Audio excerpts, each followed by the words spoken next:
সুপ্রিয় ভাই ও বোনেরা, সবাইকে ভালোবাসা এবং শুভেচ্ছা জানিয়ে আজকে একটি বিষয় নিয়ে আলোচনা করব। আজকের আলোচ্য বিষয় হলো ৭টি খারাপ জিনিস তাড়াতাড়ি জীবন থেকে তাড়াতে হবে। এই ৭টি জিনিস অবশ্যই রিমুভ করতে হবে। মনের শান্তি পাওয়ার জন্য এই ৭টি জিনিস রিমুভ করা খুবই প্রয়োজনীয়। তাহলে প্রথম যে জিনিসটি রিমুভ করতে হবে সেটি হচ্ছে ওভার থিঙ্কিং। দেখুন, আমরা ওভার থিঙ্কিং করে বা অযথা দুশ্চিন্তা করে আমরা দুইবার সাফার করি। প্রথমত, আমরা সাফার করি কোনো কিছু ঘটনা, কোনো কিছু ঘটে যাওয়ার আগেই। হ্যাঁ, তারপর ঘটে যাওয়ার পরে দ্বিতীয়বারের মতো সাফার করে থাকি। আমরা ভবিষ্যৎ নিয়ে নানান ধরনের দুশ্চিন্তায় ভুগি। এই দুশ্চিন্তাগুলো হলো মিথ্যা স্বপ্ন, এর বেশি আর কোনো কিছু না। দুশ্চিন্তার চেয়ে মিথ্যা আর কোনো জিনিস হতে পারে না। তো ভবিষ্যৎ নিয়ে যখন আমরা ওভার থিঙ্কিং করি, সেই ওভার থিঙ্কিংয়ের প্যাটার্নটা এইরকম হয়। ভবিষ্যতে আমার এটি হবে, এই ধরনের খারাপ পরিণতি হতে পারে, আমার ক্যান্সার হয়ে যেতে পারে, আমার গাড়ি অ্যাক্সিডেন্ট হতে পারে, আমি পরীক্ষায় ফেল করতে পারি। এগুলো আমরা চিন্তা করি। এগুলো কিন্তু এখনো হয় নাই, হওয়ার আগেই চিন্তা করি। যদি এগুলো হয়ে যায়, তাহলে হয়ে যাওয়ার পরে আমরা সাফার করি, আর হওয়ার আগ পর্যন্ত এগুলো সম্পর্কে চিন্তা করে দুশ্চিন্তা করে সাফার করি। তাহলে দুইবার সাফার করে থাকি। ঠিক আছে, একটা হচ্ছে ইমাজিনেশনের মাধ্যমে, আর আরেকটা হচ্ছে রিয়েল লাইফে এইগুলো যদি ঘটে যায় এগুলোর মাধ্যমে। ঠিক আছে, তো দেখুন, দুশ্চিন্তা বা ওভার থিঙ্কিং এটি বাস্তবে সত্য বলে প্রমাণিত হয় না। দুশ্চিন্তা হচ্ছে দুঃস্বপ্নের মতো। আপনি যদি কোনো দুঃস্বপ্ন দেখে থাকেন, তাহলে জেগে ওঠার পরে এই দুঃস্বপ্নগুলো কিন্তু বাস্তবে আপনি দেখতে পারেন না। তো আমরা ভবিষ্যৎ সম্পর্কে যত বিষয় নিয়ে দুশ্চিন্তা করে থাকি, অর্থাৎ ভবিষ্যতে আমাদের এই ঘটতে পারে, সেই ঘটতে পারে, এইগুলো নিয়ে আমরা যত দুশ্চিন্তা করে থাকি, এইগুলো আসলে ঘটে না। ঠিক আছে, তো এই ওভার থিঙ্কিং যখন আসবে, দুশ্চিন্তা আসবে, তখন নিজেকে একটি প্রশ্ন করতে হবে যে আপনার মাথায় যে এই চিন্তা বা ওরি বা দুশ্চিন্তা আসতেছে, এটি কি আপনার কন্ট্রোলের ভিতর, নিয়ন্ত্রণের ভিতর? যদি নিয়ন্ত্রণের ভিতর হয়ে থাকে তাহলে নিয়ন্ত্রণ করবেন।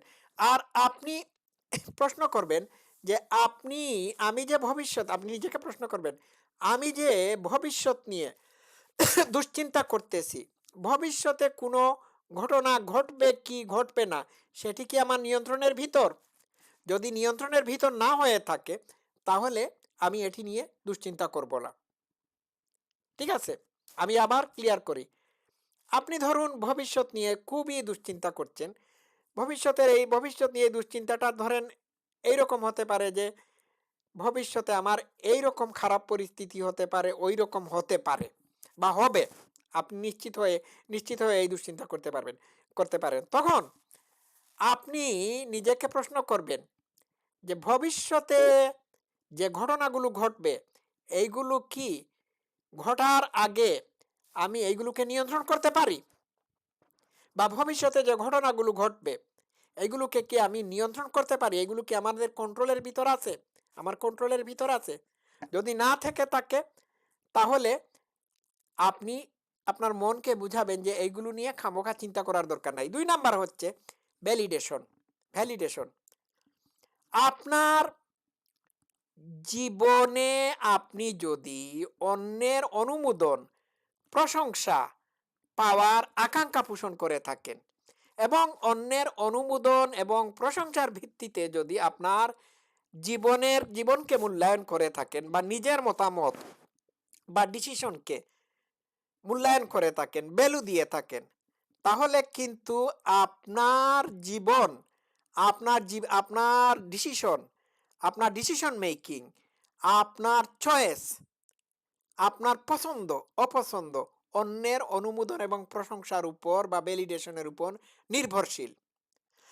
যখন অন্য মানুষের অনুমোদন বা প্রশংসা আপনি পাবেন না, তখন আপনি দুর্বল হয়ে পড়বেন। আপনার আর কোনো ভিত্তিই থাকবে না।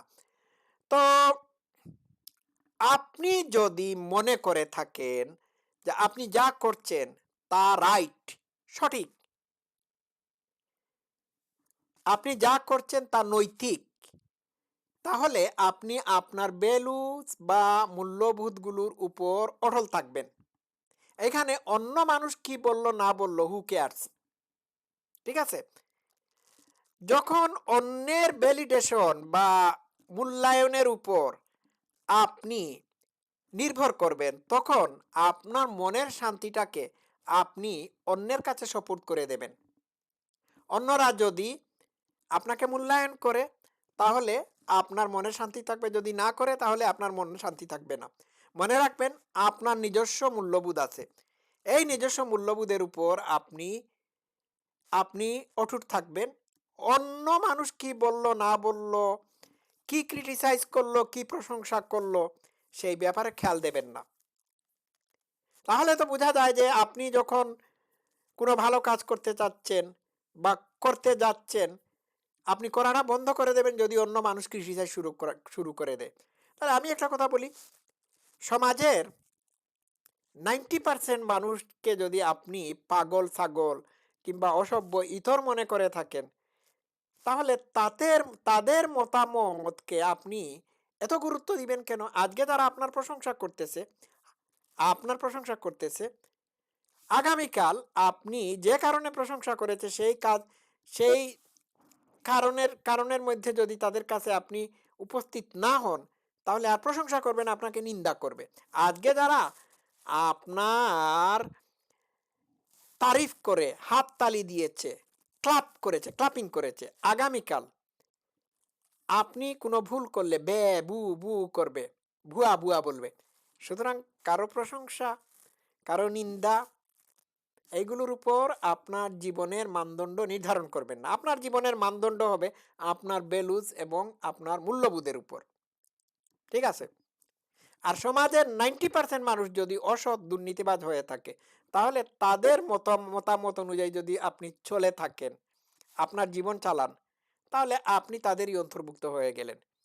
তো সমাজের 90% মানুষ খারাপ হলে এই খারাপ মানুষের প্রশংসা নিন্দায় আপনার কি যায় আসে? তাদের মতামতকে যদি আপনি কেয়ার করেন, তাহলে আপনার জীবন শেষ। তো এইটা এই এই এই জিনিসটা সরাতে হবে।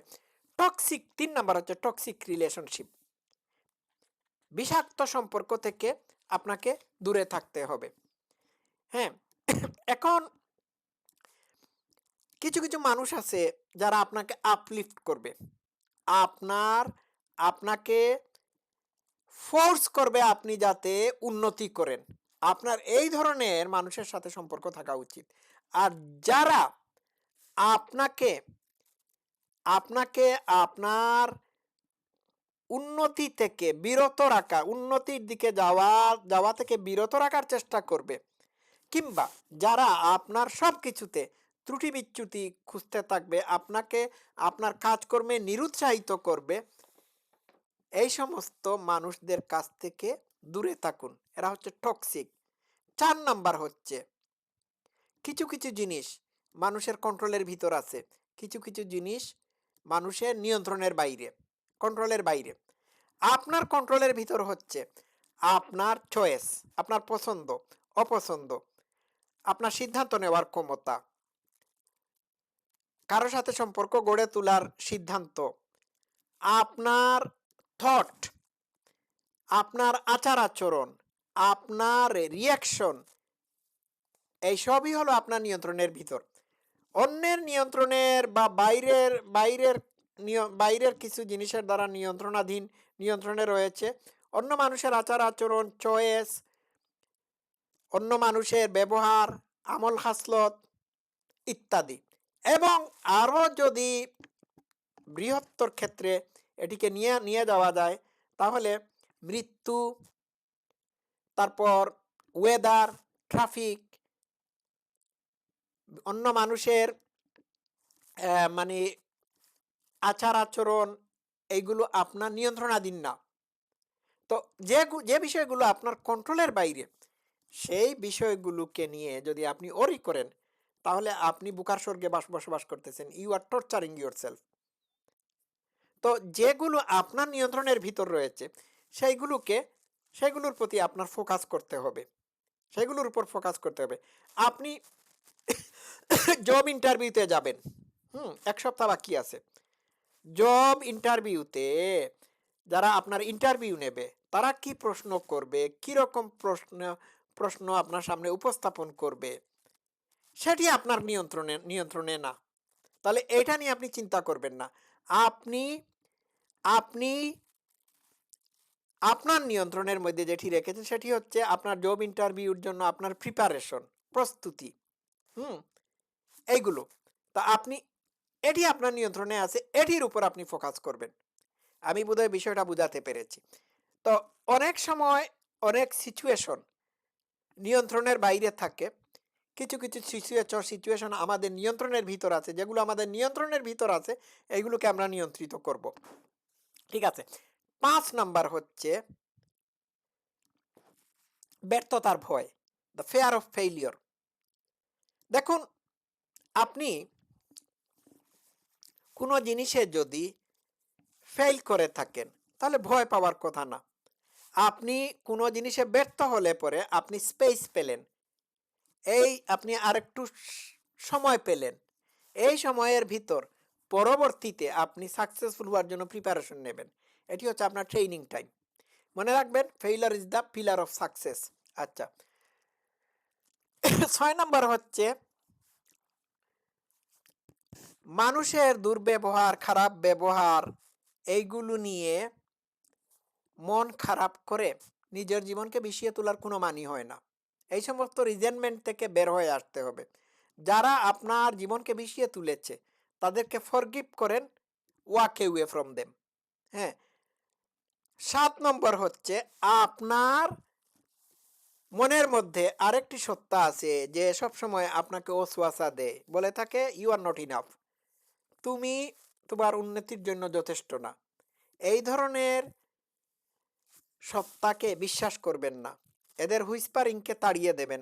আপনি নিজেকে শক্তিশালী করে তুলবেন এবং মনে করবেন যে যা কিছু অন্য মানুষের পক্ষে করা সম্ভব, তা আপনার পক্ষেও করা সম্ভব। এক্ষেত্রে আপনার কনফিডেন্সকে বাড়াতে হবে।